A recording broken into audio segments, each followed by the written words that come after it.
Olá! Boa noite a todos! Sejam todos muito bem-vindos à segunda live do Dueto de Fonos. Esse projeto que eu tive a honra de estar recebendo fonoaudiólogos tão bem conceituados, meus amigos, e que com certeza irá compartilhar com vocês muitas coisas boas. Sejam todos bem-vindos. Isabela,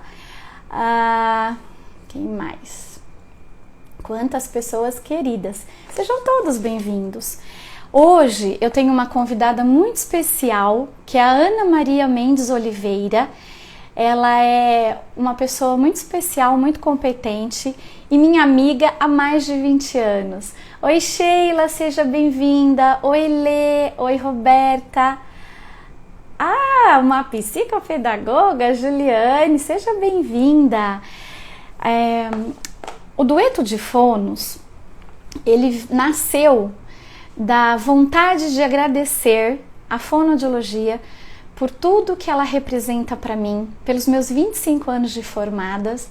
E hoje nós vamos falar sobre diagnóstico e intervenção nas perdas auditivas, com uma profissional muito competente, amiga. E esse projeto do Dueto de Fonos, na verdade eu quero brindar a fonoaudiologia esse ano, que tivemos tantos desafios, mas foi surpreendente como a fonoaudiologia se uniu, como a fonoaudiologia se reinventou. E a nossa convidada já está aqui, mas aí, Aninha, você tem que pedir o convite para entrar na live. Daí eu aceito o convite e você já começa a participar comigo. E o mês inteiro, ai, Betânia, que delícia te ver. Naira, Raquel Bicudo, uma nutricionista fantástica, que eu aprendi tanto, tenho uma parceria, seja bem-vinda. Essa é a minha intenção quando eu criei a Academia de Fono, quando eu criei o Dueto de Fonos, essa pulverização da fonoaudiologia. E esse mês em que nós vamos comemorar, dia 9 de dezembro, a nossa querida e amada profissão, eu quis fazer uma homenagem para que mais profissionais, para que profissionais das áreas afins vejam o quanto a fonoaudiologia é rica em todas as áreas. A semana passada tivemos com a Simone Capellini, que atua grande e brilhantemente na área de linguagem, e hoje eu tenho a honra de trazer a Ana Maria Mendes Oliveira, que atua na área de audiologia, próteses auditivas, intervenção precoce nas perdas auditivas, e ela já está chegando aqui, né? Então aproveitem, se tiverem perguntas podem fazer. Aninha, seja muito bem-vinda ao Dueto de Fonos. Obrigada. Um desafio imenso, porque... Vocês estão me ouvindo? Eu não estou ouvindo a Aninha. Não está me ouvindo? Ué? Vocês estão me ouvindo? Aninha, você está me ouvindo? Eu tô. Tá? Eu não estou te ouvindo. Que estranho. Quem tiver na live, por favor, só me sinaliza. Você virou a câmera. Não, é sem querer. Ué, você não me escuta? Dá para ouvir? Peraí. Ó, tem gente ouvindo. Tá. Então vamos começar. Agora eu tô ouvindo. Isso foi uma brincadeira. Para fazer de teste auditivo? Você sabe que eu fiquei pensando, né? Seja muito bem-vinda ao Dueto de Fonos, porque eu falei assim, eu preciso brindar a fonoaudiologia, que é uma profissão que nós amamos tanto, e esse ano nós tivemos muitos desafios. E aí eu falei, por que não apresentar às outras pessoas, já que eu faço tantas lives, o que é a fonoaudiologia, né? A fonoaudiologia na linguagem, na voz, na alimentação, nas síndromes. E quando eu pensei na parte auditiva, eu pensei em você. Então, muito obrigada por você ter aceitado o meu convite. Estou muito honrada e tenho certeza que, nossa, tem tanta gente conhecida, tanta gente amiga, tanta gente boa aqui, Aninha, que eu tenho certeza que hoje elas vão ter uma aula com você, que é uma Eu super espero. profissional. Eu espero poder dar conta, porque eu não tenho tantas habilidades assim nas lives, que nem a Eli. Não, Mas mas realmente, assim, eu digo que o conhecimento e tudo que acontece com a gente faz sentido e só tem sentido se você compartilha, né? Então, sem dúvida, eu gosto demais do que eu faço, me empenho cada vez mais, apesar dos 31 anos de formada, né? E me empenho, não me vejo muito longe da fonoaudiologia, longe das crianças que eu atuo, com quem eu atuo, as famílias, os pacientes adultos, né? Então, assim, eu não poderia deixar de participar. Agora, vamos ver se eu consigo vai alcançar corresponder, os objetivos, vai, porque o, brilhantemente. o tema é muito amplo, né? Mas, Mas Aninha, eu quero dizer para todas as pessoas, a Aninha vai falar um pouquinho, né, brevemente aí do currículo dela, mas o que ela tem de mais lindo é a generosidade. Eu conheço a Ana há mais de 20 anos e quero dizer para vocês que de uma forma muito, muito especial, ela participou da minha vida, assim, em tantos momentos super, mega, ultra importantes. Eu participei da vida dela também. E a minha filha, com o filho dela, são amigos de alma, amigos muito queridos. Então, assim, quando eu pensei em falar sobre perda auditiva, eu pensei em você pela sua competência, mas principalmente também pela alma e generosidade, porque na minha época eu fui estagiária da Ana, aprendi muita coisa com ela. Então, esses 20 anos que a gente tem de amizade é muito especial. Então, eu tinha que brindar e comemorar com você. Então, por isso, eu estou muito, muito grata e feliz por você estar aqui, viu? Daí, eu queria, então, que você se apresentasse. Eu falei da parte maravilhosa de mulher, de amiga, de mãe, de pessoa que você é. Agora, vocês vão ver que ela é uma profissional extremamente capacitada, habilitada, competente, brilhante para falar sobre diagnóstico e intervenção precoce na perda auditiva, né? eu sou formada na PUC de Campinas, né, no curso de fonoaudiologia, fiz especialização na Escola Paulista. Depois eu voltei para Campinas, uma coisa que eu não imaginava, que era trabalhar com audiologia. E foi a primeira oportunidade que eu tive de trabalho, emprego mesmo, foi com prótese auditiva. E a vida também me direcionou para a vida pessoal, né?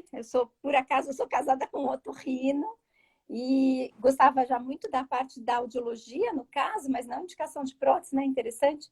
E aí comecei a trabalhar com a área de audiologia clínica e também audiologia na área fonoaudiologia na área da reabilitação.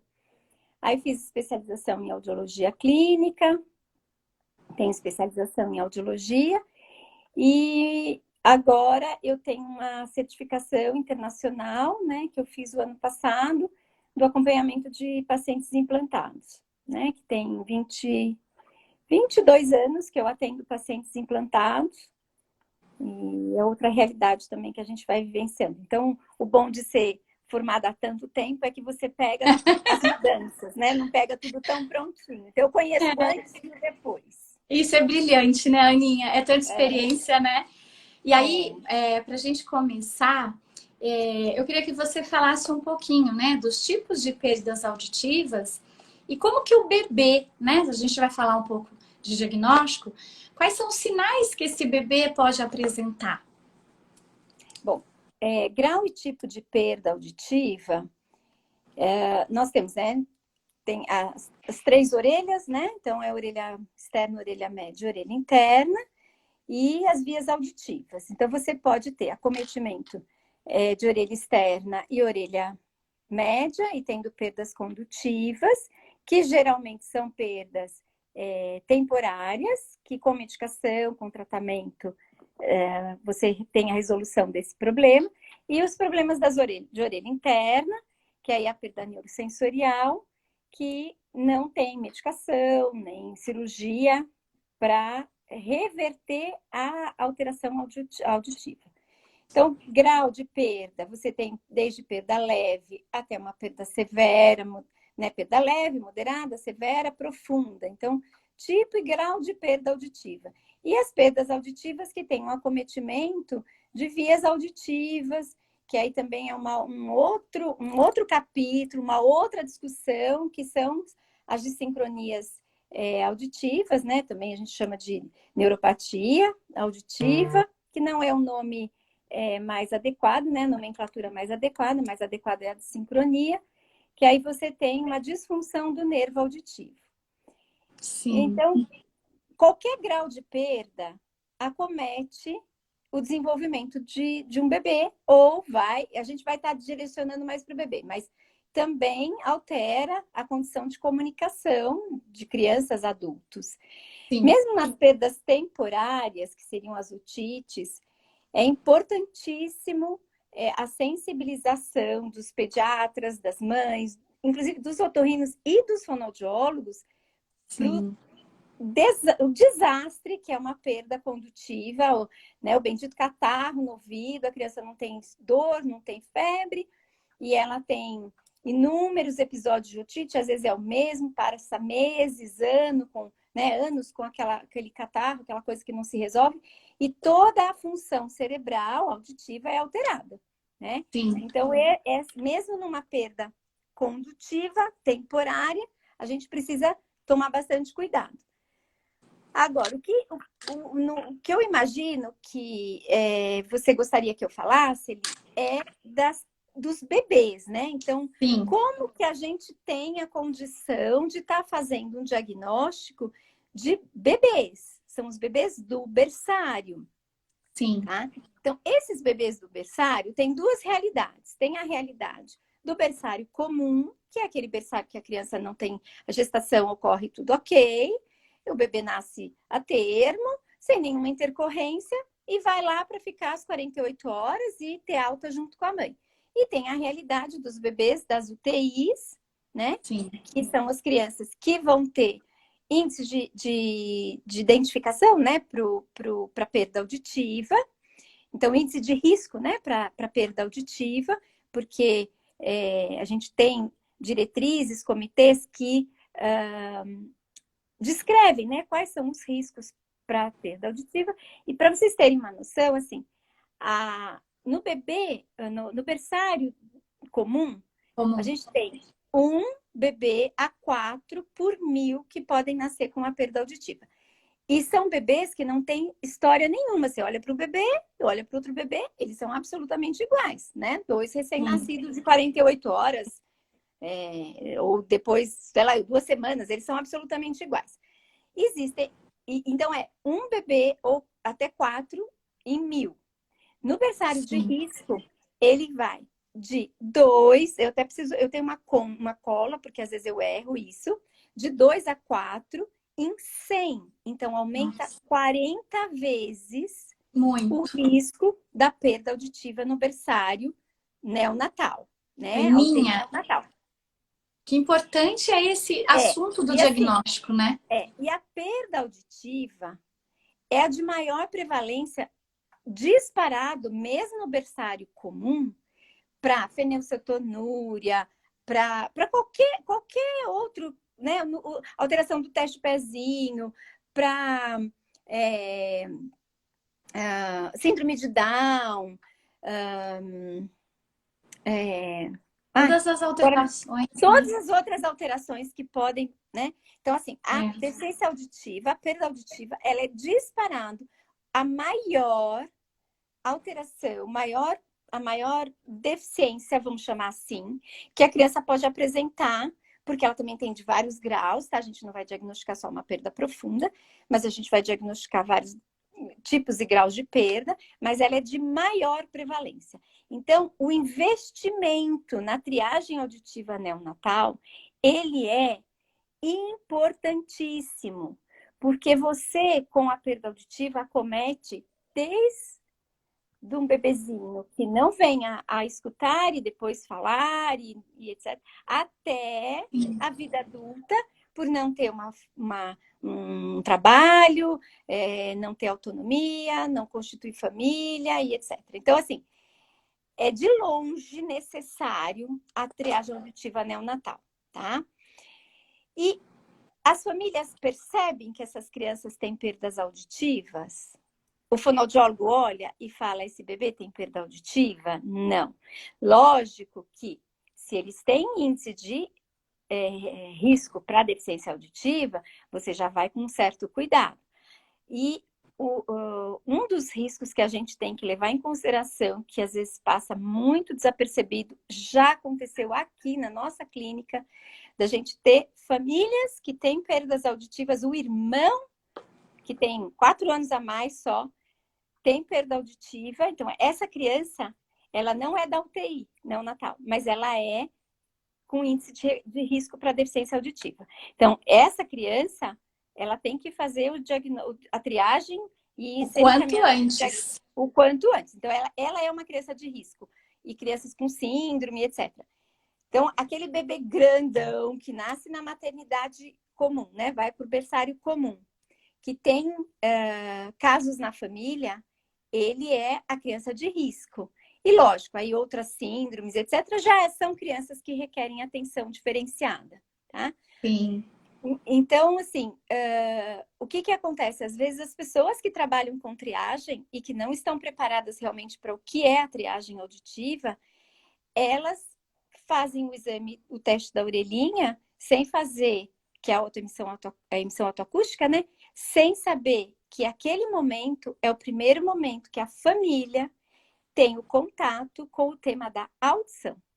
Porque é uma coisa que não é falada, né? Você pensa no nome, você pensa se ele vai ser grandinho, gordinho, faz todas as medidas lá no ultrassom e etc, etc, etc.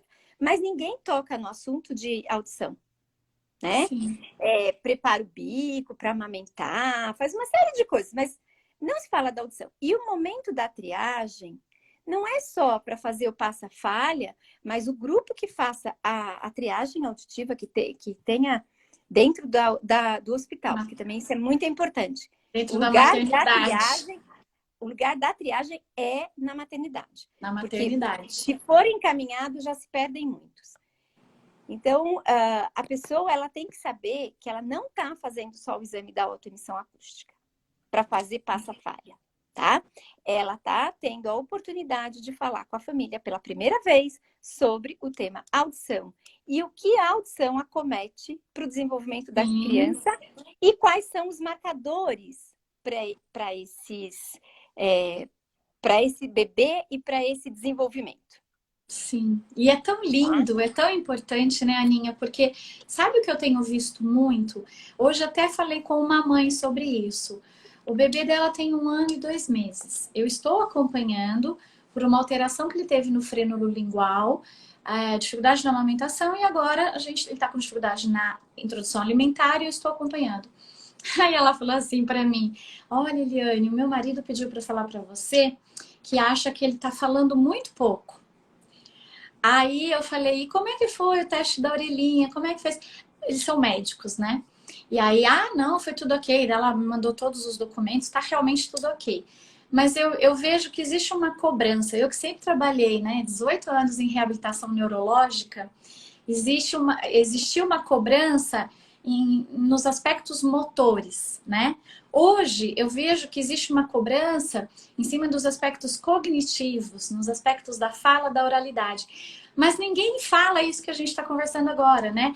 Do que depende todos esses aspectos? Precisa do neurológico, precisa da motricidade orofacial, precisa do auditivo, você precisa do sensorial. Quer dizer, essa criança, ela precisa ser vista como um global, mas ela precisa realmente ser investigada. E não só pura simplesmente, muitas vezes fala: é um bebê quietinho. Quando fala bebê quietinho, meu cabelo fica em pé, já é oriçado, coitado. Na hora que fala assim: ele é tão bonzinho, ele é tão... Eu fico preocupada, vamos investigar. E a maternidade, a minha pós-graduação, a última que eu fiz agora, o ano passado, que foram 2 anos, foi neopediátrica. E foi muito interessante, porque você vê que ainda existem algumas falhas já lá atrás, né? Na UTI, na neopediatria. É claro que, graças ao bom Deus, E eu acho que a fonoaudiologia, esse é o meu propósito, como você falou no comecinho, da gente propagar bem o trabalho da fonoaudiologia, é esse, é mostrar a importância desse diagnóstico preventivamente, né? É. Não esperar a fala acontecer para investigar uma possível dificuldade auditiva, né? Então, assim, imagina, aqui na maternidade de Campinas, nasce em torno de 1.000 bebês. 1000 Né? bebês. Lógico que 1.000 bebês não são todos do berçário normal, né? Do berçário comum. Alguns vão para a UTI neonatal, então lá vão ter um risco muito maior. Então, por mês, muito provavelmente, na maternidade de Campinas, nós vamos ter mais ou menos de repente, no normal, a gente pode ter de 3, né? De 1 a 4, vamos falar 2 por mês. E o grau de perda é variável. Eu posso ter um bebê que tem perda profunda, como eu posso ter um bebê de perda leve, moderada, assimétrica, X. Sim. Todas as combinações, né? E Sim. quando a gente vai para o bebê da UTI, eu posso ter 15, não sei, dependendo do que ele vai estar saindo, né? Quando Sim. tem a alta, porque as altas também tem bebês que ficam 15 dias, tem bebê que fica 6 meses. Eu tenho uma menina aqui no consultório que ela ficou 14 meses na UTI, neonatal. Nossa. 14 meses, né? Não. Ela fez 1 ano e 2 meses na UTI neonatal. Bom, mas não vamos nos perder muito. Então, o que acontece? O que acontece? É muito, muito importante que as pessoas que não conhecem o que é a triagem auditiva, porque TANU é justamente isso, é triagem auditiva neonatal universal. Universal é para todo bebê que nasce. Então, todos os bebês, com risco ou sem risco. Então, esse ano é um ano muito importante, porque esse ano é o ano que nós estamos comemorando 10 anos da lei federal. A lei federal, ela garante que os bebês precisam ser avaliados, né? Eles têm o direito de serem avaliados ao nascimento para audição, avaliados em triagem. Triagem não garante que ele não vai ter perda auditiva e triagem não traz vacina. Porque fala assim, não, fiz o teste da orelhinha, deu tudo bem. Tá, e aí?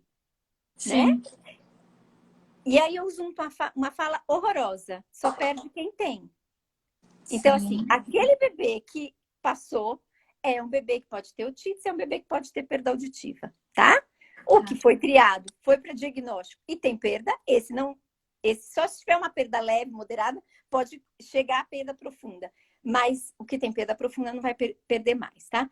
Mas, assim, agora, o que acontece? A gente tem o comitê, né, o Comusa, que é um grupo, né, de multidisciplinar da saúde auditiva, que tem desde 2007, se eu não estou enganada, tem vários documentos. Tem o documento do ano passado, que esse ano teve que ser revisto por conta de toda essa situação da pandemia, e que, apesar do Brasil ter essa lei, existiram leis primeiro municipais, Campinas foi uma das primeiras cidades no Brasil, o trabalho da Elaine Soares na maternidade foi um dos primeiros trabalhos no Brasil, né? Aí tiveram as leis estaduais e a federal. E apesar de nós termos essa lei federal, você tem noção, Eli, qual é a cobertura? Diga para mim assim, ó. E qual que você acha que seria uma cobertura interessante? Porque é uma lei federal que garante que todos os bebês nascidos façam a triagem para condição auditiva da função coclear, tá? Deveria ser acontecer no país todo, uma lei federal. Pois é, mas então, uma lei federal e qual é a cobertura? De 27% a 30% dos nascimentos. Nossa! É pouquíssimo. É péssimo. Péssimo, é pouquíssimo. E assim, agora aqui em Campinas deve ter uma cobertura de 90%, vai, sei lá. Não sei, eu realmente estou até meio sem esse dado. Então, você imagina que tem lugares que não tem Nada. E a lei já tem Claro. 10 anos. E a lei já tem 10 Nossa, anos. Então, nosso país, ele é um país meu Deus. imenso, ele é um país continental, né?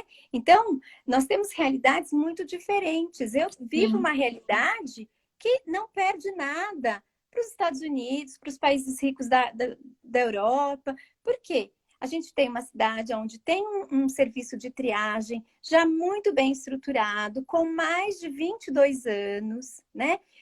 sim. Caminhando para 24 anos, esse trabalho, né, esse serviço, Sim. que a Elaine, e agora hoje tem a Laura trabalhando lá também, né, coordenando. Campinas é grande, mas é pequena, o meu consultório é relativamente perto da maternidade. Muitas vezes as famílias, elas passam por triagem, falha na triagem, você é encaminhado para o diagnóstico. Quando é feito esse diagnóstico, que deve acontecer dentro do prazo de um mês, Eu ia te perguntar isso. muitas vezes as crianças vêm direto para mim, Tá. né? E o momento da intervenção começou já aí, tá? Então, a gente tem uma diretriz que é do Joint Committee, né? Que é uma organização, um grupo, também desde 1970 e agora, hein? O Joint Committee, acho que é desde 70 e pouquinho, não vou saber te dizer, Tá. mas, assim, com certeza. O Gatano aqui no Brasil é desde 98, então são coisas que não são recentes. Primeiro, é isso que tem que deixar bem claro para todo mundo. Diagnóstico e intervenção, diagnóstico de bebês, assim, pequenininhos, não é coisa recente, tá? Sim, sim. O que acontece é que vai melhorando equipamento, etc., mas não é recente. A preocupação não é recente. A preocupação vem desde o Graham Bell, quando ele queria que a esposa tivesse uma condição de escuta melhor, Sim, isso no século XIX, né? sim. A esposa e a mãe. E ele inventou o telefone, né? Mas Sim. a busca dele era fazer algum equipamento para a esposa escutar melhor. Ô, Porque Aninha, as pessoas acreditam que o surdo possa ouvir. e aí quando esse bebê está, porque agora a gente vai falar um pouquinho dessa intervenção precoce, né? Depois você pode até falar quando tardiamente essa criança chega, quais os sinais que ela pode apresentar de uma perda auditiva que não foi feito esse diagnóstico tão precocemente. Mas nesse bebê que já chegou em você com 2 meses, como que é essa conduta, né? A gente tem a diretriz, só para fechar essa coisa do Joint Committee, mesmo do Comusa, né, aqui no Brasil, a gente tem um marco que é a triagem deve ser feita na alta hospitalar. A criança que falhou, ela vai ser encaminhada para o diagnóstico. Esse diagnóstico, ele deve ser feito dentro de um mês, no primeiro mês, tá? Aí, então a gente tem 3, 6 era algo que a gente buscava até o ano passado e que aonde está acontecendo 136, o que é esse 136? Triagem, diagnóstico com 3 meses até o terceiro mês, intervenção até o sexto mês, tá? Agora, por que tem que ser, né, 3 meses para acontecer uma coisa, mas 3 meses para acontecer outra coisa, né? Tem que estar cada vez mais pertinho. Então, hoje, realmente, a gente tem o diagnóstico, né? Então, a triagem no primeiro mês, o diagnóstico até o segundo mês e a intervenção até o terceiro mês. Então, hoje a gente tem um marco que a busca é 1, 2, 3, tá? O que era 1, 3, 6. Agora, esses bebês, mesmo aqueles de UTI, agora o bebê da UTI, às vezes ele sai com 6 meses, tá? Então, ele tem 6 meses de idade cronológica, mas ele está saindo ali da maternidade, então eu também só vou poder fazer o diagnóstico após a alta. Então, lógico que isso vai ter um desvio, que isso também vai ter uma consequência, mas vamos estar focando aí no bebê que nasceu lá com 3,5 kg, lindo, maravilhoso e tal, e não passou na triagem. Sim. Não passou na triagem, os serviços de triagem, eles têm que buscar a excelência de ter o mínimo de falso negativo, falso positivo. Né? Não tem que ter falso, não tem que ter também falso negativo, né? Mas a gente tem que buscar que esses falsos positivos não aconteçam também, porque você tem que buscar excelência no seu trabalho de triagem. Então, tem todo um protocolo, né? O trabalho, a busca pela excelência do serviço, que aí seria outro momento de outra conversa que eu não atuo nessa área diretamente. Teve essa falha, falhou? Aí, hoje, o que a gente tem? Tem a emissão autoacústica, a criança que falhou, ela já, nesse momento, ela faz o PEAT automático, que é o que a gente chamava de BERA, que é o potencial evocado auditivo de tronco automático. Se a criança ainda falhar, ela aí vai ser encaminhada para triagem, para o diagnóstico, dentro de um mês. Então, ela já sai da maternidade com a data marcada de retorno, tá? Dentro de um mês. O bebê que nasce e que tem risco para perda auditiva, ou ele sendo prematuro, ou tendo risco porque tem um irmão surdo, ou tem uma síndrome, etc. Ele pode nascer a termo, né, ir para o berçário, mas tem uma síndrome. Ele deve passar pelo BERA automático já, pelo PEAT automático. Falhou, tem que ir para o encaminhamento para o diagnóstico. Feito esse diagnóstico, que é pelo fonoaudiólogo, feito esse diagnóstico, quem dá esse resultado é o fonoaudiólogo. Então, o serviço e, de preferência, o local onde é feita a triagem deve existir um serviço de diagnóstico, porque senão você vai ter que ter um encaminhamento para fazer fora. E muitas vezes esses encaminhamentos, então assim, o bebê nasce e tem um papelzinho para ir lá na clínica não sei aonde para fazer a triagem. Sim. Às vezes você vai com o bebê para casa, se perde, né, Aninha? O bebê para casa, né? Sim. Sabe, aí vai fazer sei lá eu quanto. Então, o bebê ele tem que sair da maternidade lá com o teste da triagem auditiva feito, passou, falhou, quando tem que voltar e etc. Então, se possível também, o serviço de excelência é ter o serviço de diagnóstico dentro da maternidade. E esse serviço de diagnóstico ter para quem encaminhar. Claro. Porque senão, para que fazer triagem e diagnóstico? Porque se for para fazer triagem, para ficar fazendo triagem, e o que é fazer triagem? Fazer triagem é porque às vezes assim, a criança falha e aí na outra semana faz de novo. A triagem, faz de novo o teste da orelhinha, faz de novo a autoemissão. Isso é um crime, tá? Fazer exame não cura, tá? É bem claro, tem que ficar isso bem claro para todo mundo. Às vezes chega criança que vem de outros serviços e tal, que tem assim, 6 autoemissões, 4 beras, e não tem diagnóstico. E às vezes está com 8, 10 meses, 1 ano. Então, nossa! Quem vai dar o diagnóstico é o fonoaudiólogo. Então, se você também está se preparando, está montando um serviço que você vai fazer diagnóstico auditivo, né, audiológico, de bebês, você precisa se preparar, porque vai ser...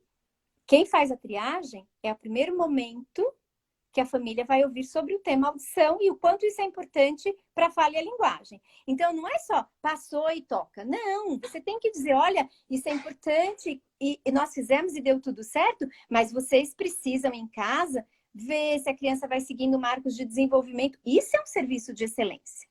Você direcionar, né, Aninha? Eu vejo que muitas vezes é montado todo esse serviço de diagnóstico, mas ele vira um papel, ele não é uma pessoa. Ele entrega um papel e pronto, né? E aí o que acontece? A pessoa, esse fonoaudiólogo vai dar o diagnóstico. Olha, fizemos esse exame, fizemos hoje, porque hoje a gente faz, tem várias formas de se fazer um PEAT, né, um potencial evocado de tronco encefálico. Você tem por frequência específica, tem por thumb burst, tem, né, que também são coisas, o estado estável, são exames que eles se complementam, você vai fazendo o cross-check, porque assim, você tem que ver se aquilo que você achou na autoemissão, se aquilo que tem de história, se o que está dando numa forma de diagnóstico, num BERA, as coisas estão casando. Né? E o bebê é muito pequenininho. Sim. O bebê tem 1 mês. Eu tô falando do caso mais maravilhoso. O bebê tem 1 mês. Sim. Ninguém tá vendo a perda auditiva. Somos nós que estamos chamando a atenção dessa mãe. Então, alguém viu? Não. Então, muitas vezes, você não dá tempo nem da família observar que a criança não responde, porque ela vem antes. Os bebês que são de berçário de risco, a família já está mais assim preparada para uma série de problemas que a criança possa vir por conta de todas as intercorrências que aconteceram. Então, a gente sabe que ela vai poder ter uma sequela neurológica, todas as dificuldades que aconteceram por causa das medicações e etc. Então, por vezes, a família vem e, tipo, eu tenho até às vezes o discurso, nossa, é só surdo. Ou então, puxa vida, ele tem esse problema X e também a surdez, né? Mas as famílias já estão um pouquinho mais preparadas que possa ter um diagnóstico de perda auditiva também, ou diagnósticos, né, de comorbidades associadas à perda. Mas o bebê normal, não. Então, você tem lá um bebê lindo, maravilhoso, no colo de uma mãe que está lá mamando super bem e que não tem comportamento nenhum diferente do outro bebê. Então, aí nós vamos ter que saber muito bem direcionar e falar para ela, olha, não é fácil o que está acontecendo. Eu também não gostaria de encontrar um diagnóstico positivo para deficiência auditiva, né? Sim. Porque muitas vezes a gente quer tudo correndo normal, né? O dito normal, né? Não ter perda, não ter problema nenhum. Só que, o que a gente tem que dizer? Olha, nós encontramos uma deficiência auditiva no seu filho. Realmente tem um diagnóstico, a gente tem todos os exames aqui, porque você também tem que dizer muito firmemente que aquilo que você fez não é um equipamento novo, não é uma experiência, não. Tudo isso tem muito tempo. Tem essa metodologia, ela pode mudar os equipamentos, ter mais volume, você ter mais expertise na hora de estar fazendo, mas ela tem pelo menos 30 anos. Então não é novo, tá? Eu tenho gente aí que pode estar assistindo a aula e que tem 30 anos ou menos. Tá bom? Então, assim, não é novo. Agora, a pessoa que vai dar o diagnóstico, ela vai ter que dizer assim, olha, você, realmente, a gente encontrou uma perda auditiva, seu filho tem uma perda auditiva, que aqui a gente... E hoje a gente consegue dar muito, muito, com muita certeza, grau e tipo de perda, e o comprometimento é das 2 orelhas e de uma orelha e tal. Só que... Qual a conduta, né? Só que nós estamos no melhor momento. Para quê? A orelha é só a porta. Nós estamos no melhor momento para que a gente possa abrir essa porta para ir para o caminho correto, para a reabilitação, que é a estimulação da via auditiva, das áreas auditivas centrais, que é o cérebro. Sim. Então, se eu tenho um diagnóstico precoce e uma intervenção que começa de verdade, quando faz essa diferenciação, quando começa a intervenção começa no momento do diagnóstico. Se ela não começa, algo está errado. É isso. Eu sempre acreditei nisso, Aninha. O diagnóstico é fundamental. E assim, a intervenção já começa ali, né? Se a intervenção não começa aí, algo está muito errado. Sim. Tá? Então, assim, a intervenção começa aí. Aí a pessoa que faz o diagnóstico não necessariamente trabalha com reabilitação. Eu não faço o diagnóstico dos bebês, não faço. Dos bebês da maternidade não faço. Eu faço acompanhamento, crianças um pouco mais velhas eu faço audiologia, né, a audiometria comportamental, mas o diagnóstico, você faz o eletrofisiológico não. O eletrofisiológico eu não faço. Mas aí a pessoa deu o diagnóstico, a intervenção começou aí. Então, da mesma maneira que eu estou falando para você que existe, sim, condição de formação, de equipamento, de conhecimento, de evidências científicas para você fazer um diagnóstico, uma intervenção muito precoce. Sim. Eu tenho crianças que eu recebo com 27 dias, 32 dias, 45 dias, com diagnóstico fechado. Eu já tive 45 dias com diagnóstico etiológico. Genético. Então, assim, pode, mas do mesmo jeito que pode acontecer, pode não acontecer na mesma proporção, sabe? Ser tão bom tão presente e tão ausente e tão ruim. Ou porque ele não acontece de verdade, porque não existe o serviço, tá? Sim. Ou porque não é um serviço que busca a excelência de fazer realmente triagem, encaminhamento daqueles que precisam ser encaminhados para o diagnóstico no tempo adequado, não é ficar repetindo exames. Sim. E o diagnóstico é o momento, não, o momento de dar o diagnóstico é o momento do início da intervenção. E que por vezes é com a mesma pessoa que depois vai continuar, ou então não, né? Aqui eu também vivencio uma situação que a Elaine Soares, né? Ela faz o diagnóstico eletrofisiológico e ela faz a intervenção, porque a gente vai precisar de uma intervenção com aparelhos auditivos. Todos no início começam com... Porque eu vou precisar de um aparelho auditivo. Até no caso das malformações, que eu tenho uma perda condutiva, pelo menos quando eu tenho malformação de orelha externa, orelha média, eu também vou colocar próteses de vibração, né, óssea nesses bebês.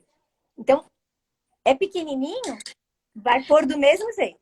E aí, assim, a Elaine faz essa parte do diagnóstico e faz a parte da intervenção com as próteses, né? Prótese osteocorada, prótese auditiva retroauricular, aparelho auditivo de amplificação sonora, e eu faço a parte da reabilitação. Então, a gente faz um trabalho em conjunto que tem algum momento que tem uma intersecção, porque eu também faço molde, então, por vezes, eu acabo fazendo os moldes dos bebês, porque eles saem da maternidade, e quando eles chegam para mim, o que eu tenho que fazer? Dizer, olha, nós temos que abrir a porta.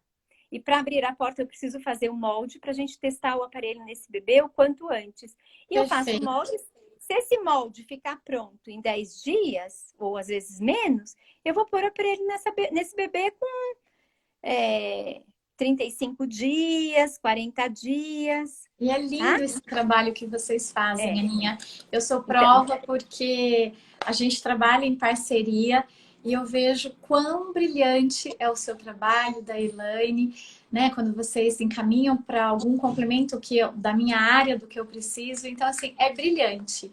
E eu me lembro que vinham crianças maiores, agora cada vez menores. E aí eu recebi uma outra criança que ele tem a prótese ancorada, ele tem síndrome de Down, ele tem aspectos de autismo, e esse garoto, né, veio parar comigo. E ele tem perda auditiva unilateral ainda. Porque também as perdas auditivas unilaterais, elas também merecem, necessitam de intervenção. Ah, tem uma orelha só com perda, não tem problema. Não, e é brilhante porque eu até me emociono de falar da família dele, porque eu só consegui fazer o meu trabalho com ele, dos aspectos de cognição, de linguagem, toda a parte da síndrome de Down, né, do autismo, com o suporte que eu recebi seu e da Elaine, dessa parte. Então, assim, o quanto realmente é fundamental essa intersecção que você fala dos profissionais e dessa troca rica, né? De um aprender com o outro. E então, assim, é um trabalho... E aí você está falando dos bebês, eu estou pensando nos meus bebês, nos pequenininhos, e o quanto faz diferença. Porque esse garoto que a gente está falando, eu recebi, ele já era grande. Mas quando eu recebo pequenininho, é outra coisa. Criança de 2 anos e meio já está falando. Então, assim, é fundamental e que todas as pessoas que estejam nos ouvindo, né, procure toda essa informação no seu serviço, no seu local. Se não tem, busque, porque é possível, né? E acho que se eu não estou enganada, há 2 semanas teve o E, foram 2 semanas, porque foi do dia 23, 24, 25 de novembro, e que a Associação Brasileira de ABA, né? É a ABA, que não é a ABA do autismo, mas é a ABA da Associação Brasileira de... Academia Brasileira Academia de Brasileira. Tem um vídeo que está na rede, estão nas redes, né, no Instagram, no Face, etc. Eu penso que, inclusive, no YouTube também deve estar, que a gente fez um vídeo justamente dizendo, olha, existe a necessidade de você saber sobre a surdez, sobre a audição do seu filho, né, audição e possível surdez, e busque esse seu direito. E aí tem um vídeo de uma família contando, é um bebê normal, nascimento de, né, casal jovem, não tem história na família, bebê a termo, não tinha nada de diferente e tem uma perda auditiva e a gente marca muito bem a idade auditiva e a idade cronológica, né? E a idade auditiva. Então, essa bebê, ela tem 2 meses de diferença da intervenção com o aparelho auditivo. Sim. Mas a intervenção, ela começa no momento do diagnóstico. Por isso que as pessoas que trabalham com diagnóstico, elas precisam se preparar muito bem, porque você tem que dizer, olha, esse momento é difícil, mas ele é o momento mais importante. E tem o professor do Canadá, o professor Warren, que ele fala, nunca foi tão bom nascer surdo, entre aspas, né? Ele quer dizer, porque é o melhor momento para você nascer surdo. Você tem condição de ter um diagnóstico precoce, com equipamentos ótimos, que você tem precisão no grau tipo de perda, e você tem equipamentos que vão te possibilitar escutar, ouvir e escutar muito bem. Então, o que acontece? Quando não existem outras comorbidades, quando você tem um diagnóstico precoce, essas crianças elas são brilhantes. Muitas vezes a gente tem até um desempenho, eu tenho gêmeos aqui, que uma com deficiência auditiva, a outra não, e que irmãos muito próximos, que às vezes a criança deficiente auditiva, ela dá de 10, porque ela está tão estimulada, né? Às vezes você se direciona tanto, que às vezes você sai melhor ainda. E muitas vezes são muito assim, tem um grande destaque na escola, eles vão muito bem na escola quando tem todo um aparato. Não é a realidade de todo mundo, com certeza não é. Mas se não é a realidade, é porque não é a surdez que causa todo um atraso e complicações. Na verdade, é a falta da intervenção nessa surdez. Sim. E que hoje tem tudo. Não é cirurgia, pode ser um implante coclear, mas não tem cura. Sim. A surdez não vai ter cura, mas você consegue dar toda a condição de escuta. E a pessoa vai muito bem. Então, na verdade, é o de fora que não está propiciando o desenvolvimento para que ele alcance marcos de desenvolvimento dentro da normalidade. É esse o nosso objetivo. Sim. Na triagem, chamar atenção para o que é audição, o que ela tem a ver com fala e linguagem. No diagnóstico, dizer, por favor, é muito difícil o que vocês estão vivendo. A gente também vive isso, é muito difícil. Eu acho que eu receber ali um bebezinho assim, não é fácil, porque a família chega despedaçada, fala, olha o que vocês fizeram comigo. Até 2 horas atrás, o meu bebê é normal, eu não vejo nada diferente nele. Mas ele tem perda e agora vocês desconstruíram. Só que a gente tem que aproveitar que eles não tiveram o tempo de perceber que a criança não era aquilo que eles pensavam. Nós chamamos a atenção antes. Então, por nós chamarmos a atenção antes, nós temos a responsabilidade de dizer, é difícil. Aí tem aquele texto, você não vai para a Holanda. Você se preparou para ir para a Holanda. Você conhece aquele texto? Sim, conheço. Eu conheço. Você não vai para a Holanda, mas você vai para um lugar muito bom e às vezes até melhor que a Holanda.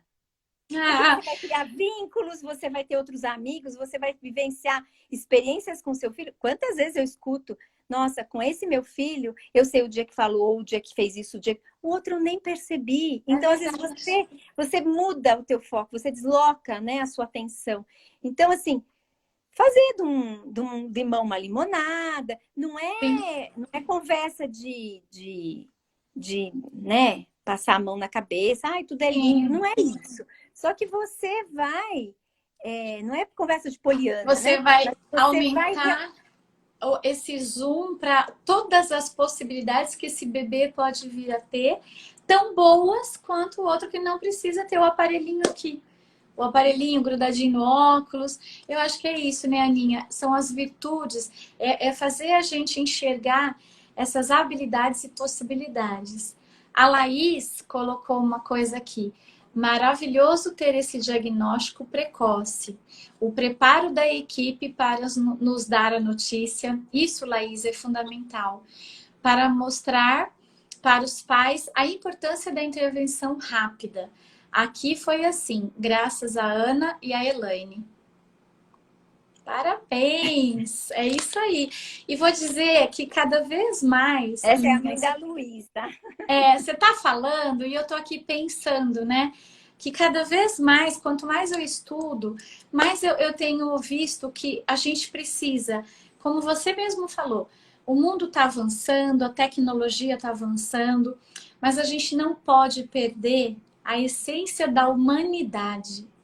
E a humanidade não é só em compaixão, em tragédias, em pandemias, em tsunami. Não, porque eu me lembro que o Dr. Celso Queiroz Guimarães, que foi um grande otorrino, que me ensinou muita coisa, não só da medicina, mas também do ser humano. Um dia ele chegou e falou para mim assim, até na Unicamp fizeram essa pergunta para mim quando eu fiz o aprimoramento lá. Qual é a maior dor, Eliane? E aí eu fiquei, meu Deus, será que é a dor de ouvido? Será que é a dor de dente? Será que é a dor não sei do quê? Imagina, cheio de médico. Eu falei. Aí ele virou para mim, aí eu olhei para ele e falei, doutor Celso, não sei. Ele falou, a maior dor é a dor de quem sente. Isso tem mais de 15 anos. E você está me dizendo tudo isso, né? Que não é fácil dar o diagnóstico, muito menos receber um diagnóstico. Mas essa coisa do escutar, eu acho que a gente pode ampliar isso, não só pelo ouvir do bebê, mas escutar essa mãe, escutar esse pai, né? Escutar qual é o medo deles, porque como você falou, é feito um diagnóstico, mas é a necessidade de uma intervenção. E você tem que acalmar o coração dessa família, dizer que essa criança continua sendo essa criança maravilhosa e que tem possibilidades de trabalho com essa criança. Porque é como você falou, esse texto da viagem, é isso mesmo. Você desconstrói algumas coisas e reconstrói coisas novas. Mas você precisa ter esse compromisso, né? De falar isso assim, para a família. A gente tem um tempo, porque como você traz essa realidade sem eles terem percebido, você tem um tempo que se você consegue... construir de novo, né, uma boa realidade, que vai ter o aparelho, que vai ter ajustes, que vai ter uma série de coisas. Mas se você tiver condição realmente de fazer, eu uso esse termo, assim, eu acredito, eu Sim. sei que vai dar certo, porque eu já vi inúmeras vezes. Então, assim, eu sei que vai dar certo. É isso mesmo. É fácil. Nunca ninguém disse que vai ser fácil, mas vai dar certo. Aí se você vende o peixe, sabe? E lógico, não é assim, com uma falação, com não sei o quê. Mas acolhendo. Tem família que você tem que ser mais silenciosa, tem família que você vai ter que falar mais. Tem pai que é mais questionador, tem pai que fica muito silencioso porque é muito doloroso. E aí existe uma outra realidade que eu não posso deixar de falar, que é o melhor que eu posso ter. Sim. Que é a rede de apoio das outras famílias. Sim. Eu já tive famílias que tiveram diagnóstico e que escutaram de colega médico, que a gente trabalha junto, a gente tem que trabalhar com todos eles. Então, a gente está falando só das fonos, mas assim, dos fonoaudiólogos, mas assim, aí o otorrino vem, o neurologista, todo mundo vai trabalhar junto, né? É uma equipe. A psicóloga e tudo mais. Ninguém faz nada sozinho, né? Mas às vezes a família, ela quer escutar o quê? Não, seu filho não tem nada. Olha, com essa idade, 6 meses, é impossível dar diagnóstico, tá? Então a gente vai fazer isso só depois quando ele tiver, sei lá, eu não sei que idade. Bom, aí, o que aconteceu? A mãe de uma criança que, coincidentemente, tinha um outro filho, que é o 20, com o nome desse bebê. E a perda do bebê dela, com a perda do bebê, que o médico disse que não é. Não imagina, não é possível você ter um diagnóstico de uma perda moderada aos 6 meses de idade. Aí o que aconteceu? Enquanto essa mãe não fez essa outra família voltar e iniciar o processo de intervenção de fato, ela não sossegou. Ela ligava, ela mostrava o que tinha acontecido, como é que o filho dela estava, por que tinha que ser, por que era possível, para não sei o quê, até que eles voltaram. Que lindo! Então, assim, essa criança só não atrasou mais o diagnóstico, a intervenção, desculpa, porque ela já tinha o diagnóstico. Porque essa mãe, porque eu falei, ela não acreditou. Porque assim, Às vezes eu quero escutar também o que me cabe melhor. Às vezes ela não estava pronta no momento, né? E também o profissional também tem que fazer, tem que se lavar um pouquinho, né? Tem que se despir um pouco do julgamento de valores. Porque às vezes aquela pessoa está num sofrimento e ela escutou uma coisa que ela queria, e aí? Será que você não faria igual ou pior? Ó, nós temos 4 minutos. Não é e possível. Aí, sim. E eu queria muito agradecer todas as amigas que estiveram aqui. A doutora Maria de Fátima Servidoni está aqui. Muito obrigada, me senti honrada com a sua presença, doutora Fátima. Ela colocou 2 lindas, queridas, imensamente competentes. Parabéns. A Cal Caprini colocou... Verdade, a humanização torna tudo possível. O caminhar de mãos dadas com os pais é essencial. Verdade, eu acho isso mesmo. E a Terapia Auditiva do Brasil colocou linda reflexão, a dor de quem sente. E é isso que vou fechar só para a gente falar que o quanto a gente precisa de uma equipe afinada, ajustada, competente e humanizada, né? Porque ninguém faz nada sozinho. Então, agora nós temos 3 minutos só. E eu vou falar o seguinte. Existe, é real, possível, seguro e eficaz o diagnóstico e a intervenção. Nós temos tudo. Não precisa ir para os Estados Unidos, não precisa ir para lugar nenhum. A gente tem tudo aqui. É possível. Sim. Nós temos equipes maravilhosas. Para depois, se não é o aparelho auditivo, o implante coclear. Vai dar a condição auditiva para aquele. O implante é melhor que o aparelho? Não, o implante é bom para quem precisa, o aparelho é bom para quem precisa. Cada um é cada um. Mas, o que eu quero deixar aqui? Nós não trabalhamos com a orelha. Sim. Por incrível que pareça. Eu testo a orelha, mas a gente trabalha com o cérebro. Nós somos construtores de cérebros. E é isso que a gente quer fazer. A gente quer aproveitar o melhor momento, que é quando essa criança ainda é muito pequenininha, para que eu aproveite toda a condição, que exista uma sincronia, né, entre o meu tempo cronológico com o meu tempo de intervenção, o mais próximo possível, para que as coisas não se afastem em desenvolvimimento. Perfeito. Tá? Então, eu preciso de estimular o cérebro. Eu preciso trabalhar com o cérebro. Não é a orelha. E essa é a diferença, né, Aninha? De você ver o todo como global. A Érica Gali colocou sensacional, gratidão meninas, um show de live. A Isabela, obrigada por essa live.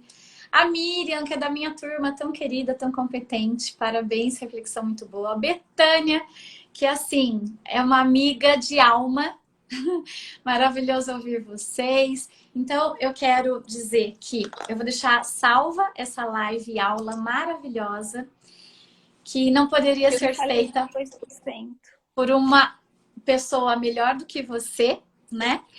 Foi um aprendizado, isso eu já sei, um aprendizado de humanidade, de amor, de competência e de brilho. E que todas as fonos, todas as pessoas que estiveram aqui, que acompanhem a Aninha e tenham todas essas palavras que ela colocou dentro do coração, que com certeza foram brilhantes. Então, olha, obrigada, Aninha.